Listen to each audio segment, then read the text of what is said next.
Hi, folks. This is Reb, the hound coach at Hunterson Farms, Rhodesian Ridgebacks.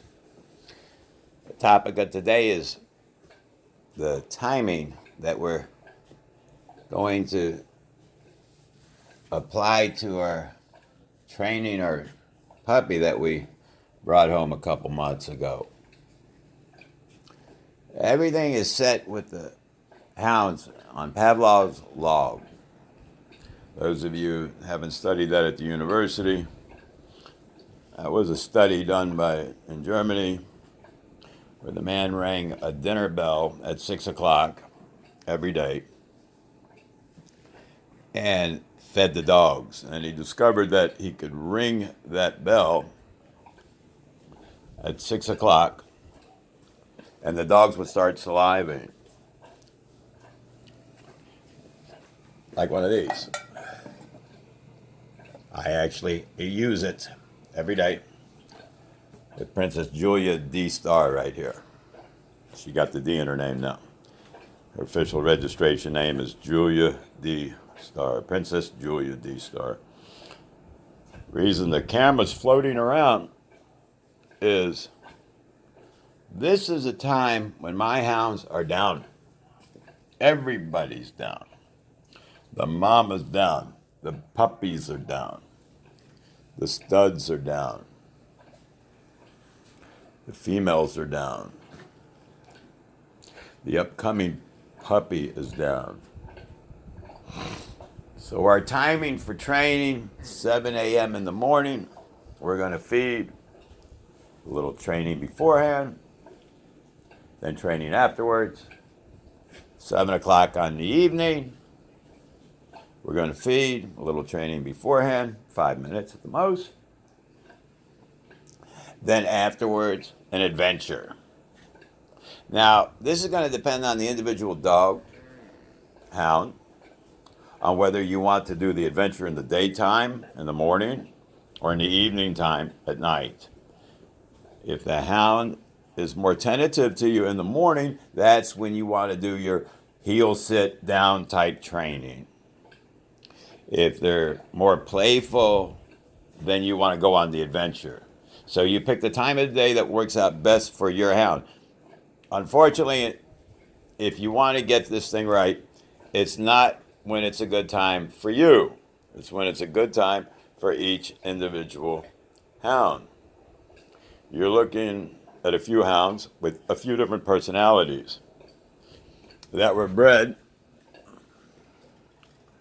by several crossbreeds to come up with the Ridgeback. So all those different dispositions and classes of working dogs, or not necessarily working dogs, but hounds, mastiffs, bird dogs, terriers, are all brought into one called the Rhodesian Ridgeback. This becomes a very complicated situation, and you have to know your dog.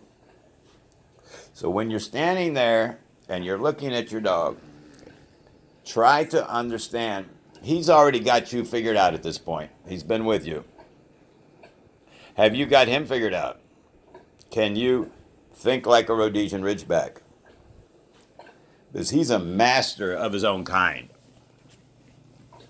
This little girl came into a big pack. She's already got every one of their moves down.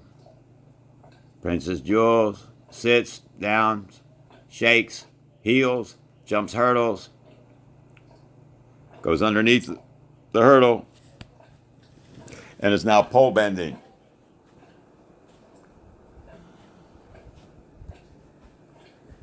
All done in a timely manner. So remember, folks, when you're doing things with the pup, be sure everything's at a set time every day.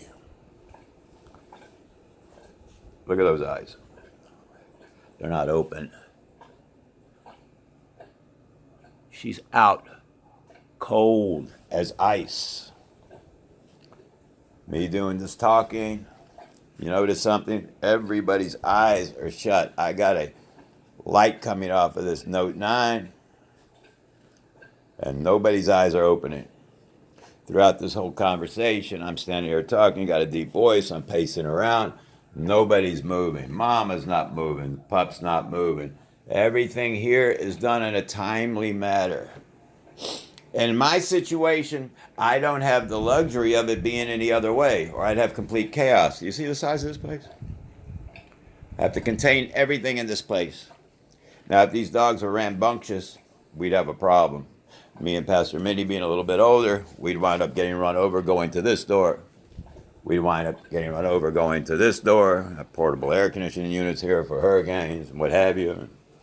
Come out here, you got kennels, generators, other kennels. We get hurt.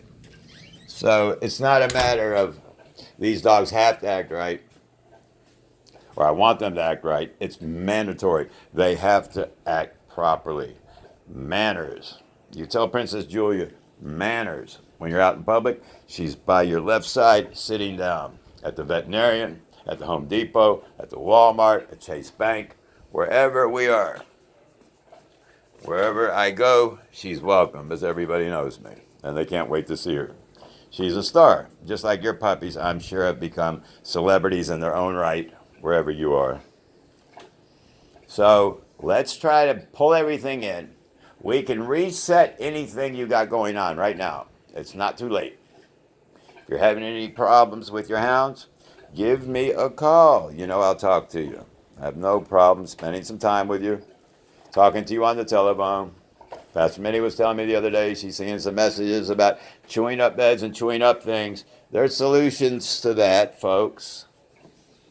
One of the oldest tricks in the book, if your hound is chewing on things, I always keep a little bowl with good old malt vinegar. He's chewing on your hands. Go into the kitchen and wash your hands with malt vinegar and offer your hands to the puppy. See if he wants to chew them with malt vinegar on your hands. Then redirect them with a toy. Princess Julia earned all her toys and her bed back. She starts tearing up her bed, which she picked out, by the way. We went to PetSmart. She picked it out, just like you saw her picking out the toy the other day. We let her pick out everything. She got a fetish for pink. So she picked out that bed. That's her luxury. She wants to chew on it. Out comes the bed.